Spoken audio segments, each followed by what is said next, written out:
Hello, welcome to the Guest at Marris Consulting series, but we're doing an offshore event since we're in Berlin for the TOC-ICO annual conference, and I'm taking the opportunity to meet lots of important historical figures of the theory of constraints. And so I've got this guy called Rob Newbold, and I wanted to ask him, how he got here. So when did it all start? How I got here? Yeah, so I was actually, well, my background is software development. That's okay. We we try to overcome our beginnings. I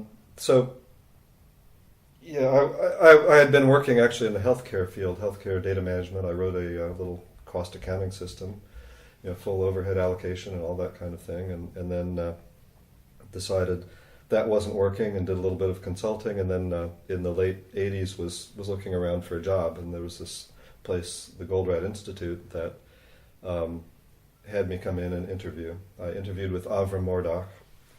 He gave me a book called The Goal to read, and he also told me that one of the benefits of working for this company was they were really good to their employees, and the previous year, in fact, they had brought all the employees and their spouses to a village in Ireland, which I thought was very peculiar, but I was looking for a job and this seemed interesting, and so I didn't really think much about it.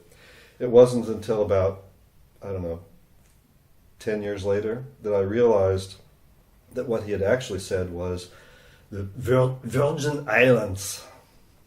So it really was a trip to the Virgin Islands, which is actually much more appealing. That makes more sense. Yeah, it makes more sense. Okay. So anyway, I started there working on their disaster product, which was a shop floor scheduling system based on drum buffer rope TOC principles. And why was it called disaster? Well,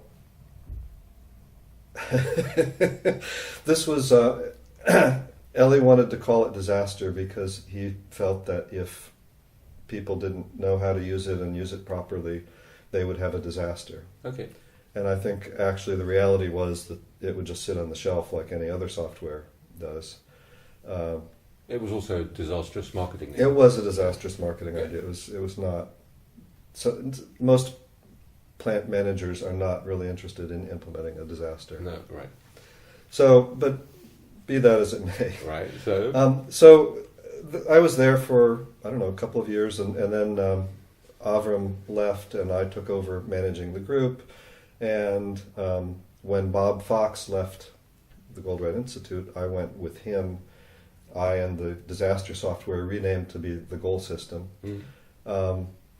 and worked for him for I think 3 years, doing production scheduling, the software side of things. Mm-hmm.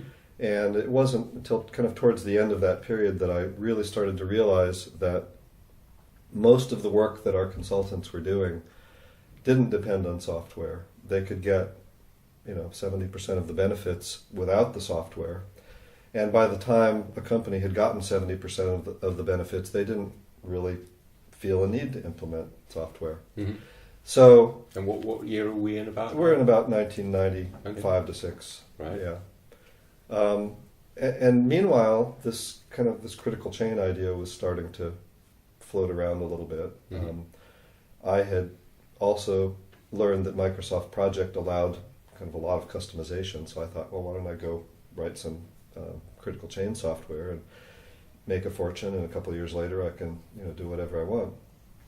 So I started ProChain. I left the TOC Center, started ProChain in middle of 1996, and brought my partner Bill Lynch on board, and we went kind of from software to training and implementation and so on, and that's kind of how it's gone. So we've kind of been at that ever since.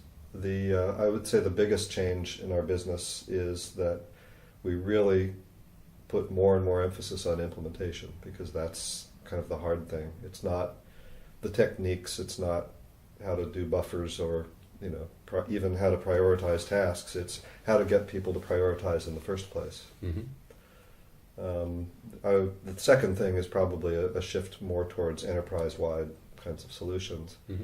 But the hard thing, and that we still, work at and struggle with, is the whole kind of the human side of things. Okay. And very, very many TOC implementers, I think us included, will have an implementation that looks great, and you get 20-30% of cycle time improvements and all these things, but it wasn't nearly as good as it could have been, and you're sort of thinking, Okay.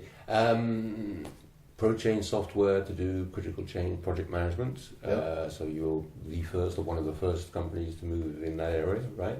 we have the first commercial critical chain software. Absolutely. And you're still doing it. Where our company uses it for project management. Could you give us the name of a few well-known companies that have been using critical chain and ProChain, just to give an idea of what you've been up to?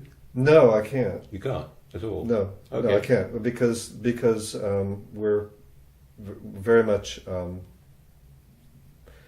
prohibited from talking about other companies. Okay. Now, I can tell you the names of some of the companies who have presented at our conference. Okay.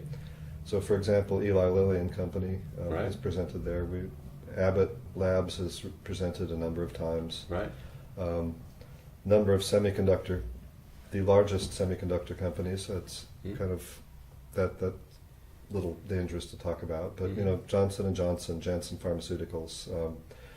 So a lot of big companies, and in fact, I would say the majority of our work is in new product development in large companies. Yeah.